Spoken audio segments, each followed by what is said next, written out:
teenager, I asked my Persian mom for dating advice, and she said, don't be whore.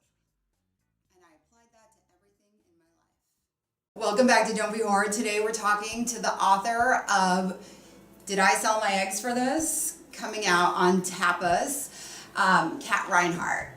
Hello. So you have a crazy mom like mine.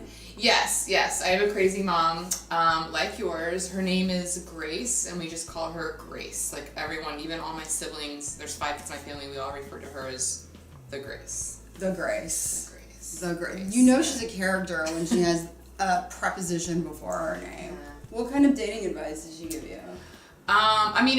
She's like Southern Baptist, hardcore, evangelical Christian. So most of the advice was just like, don't have sex until marriage. So are you still a virgin? Yeah, 100%. Yeah, definitely. That's Still a virgin. Yeah. It's good. Yeah. The Grace really. This one, the Grace, she worked. One thing though that she did used to say when I was growing up was, because there's 4 girls in my family, she'd go, remember girls, when a man says, I love you, he loves you tonight. And that always struck me. That strikes me now because it's like, oh man, back when my mom was growing up, guys had to work so much harder to get laid. They had to drop the L-bomb. They had to pull out all the stops. Now they buy you like 1 beer, and they expect the same thing. At happy hour too. At happy hour, yeah. Wow. But they used to have to say, I love you. God. Yeah. But it must have been easy to say it back then. They were like, you know, we've known each other for a week. Right. I love you. I love you, drop trowel.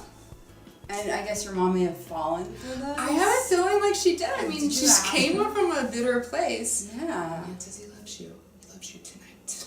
He only loves you for one night. He only loves you for one night, yeah. You had an exorcism? Well, I had demons prayed out of me. By your mom? No, actually my mom wasn't there. It was my dad and like a family friend when I was in high school. Oh my God, this is amazing. I've always wanted, like, I've never known anyone that's had an exorcism. Did you, why, what, I don't even know where to start. Like, how did this work? Were you using drugs? No, I mean, I was like smoking weed, but that wasn't really what it was about. So I had like my little high school boyfriend. He was a skateboarder, like drug dealer, and we were in love and mad at the world, and no one understood us. Mm-hmm. And I was like super rebelling against my parents. Like they were like, I don't know. And we got caught hooking up in a Macy's dressing room. I love that. And like the Macy's security people had to call my dad. He had to come get me. That was a really bad day. But you know that those security people were super turned on, and they probably let you go for like a couple minutes before they're like, all right, it's time to break it up. Yeah, I don't know. I look back at now and I'm just like, all right, like just, I don't know. We were like banned from Macy's. They're like, you're never allowed back in Macy's again. So we would like buy each other presents from Macy's as a little joke. Cute. So then they called your dad. So they called my dad, and he came and picked me up and brought his Bible of all things.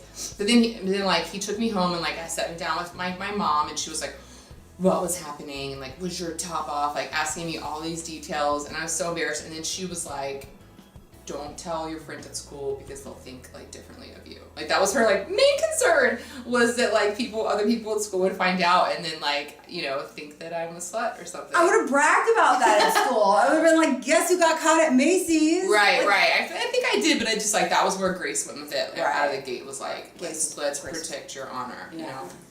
But anyway, so I was just kind of a troublemaker, and like, they just, so I don't remember and I like shut it out for years, and just a couple years ago, my sister was telling some story about how our mom got exorcised, and I was like, what?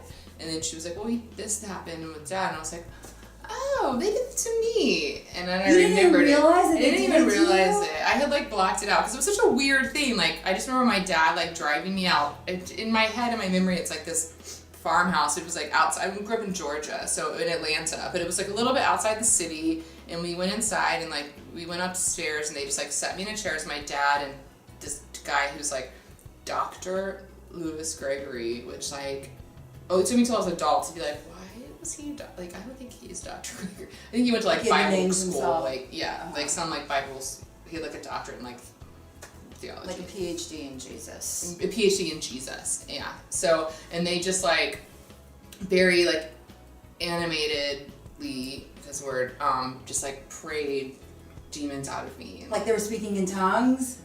I don't remember them speaking in tongues, but my mother speaks in tongues. And that's a new thing. She just came up with that. As I went home for Christmas one year, and my sister picked me up from the airport, and before we go in the house, she just goes, by the way, Mom thinks she speaks in tongues now. And I was like, word. And then we just went in the house, like, no. You didn't see it happen? I heard it once. I came home with my dad, and my dad and I went and had lunch one day, and we came in, and my mom was like making some weird noise in another room, and he was like, oh, Gracie's praying, like she speaks in tongues when she prays. I mean, I once went to the Church of Scientology and it cleared What? me. Yeah. How was that? I mean, like I went in and everybody was really glassy-eyed, and I was like, what's this cult all about? And they're like, it's not a cult. And can we have some money? Yeah, yeah, they just want your money, right? They asked you for money? No, they didn't really ask. Well, they were trying to get me to like Wait. take some like seminar, but they were like, let's clear you.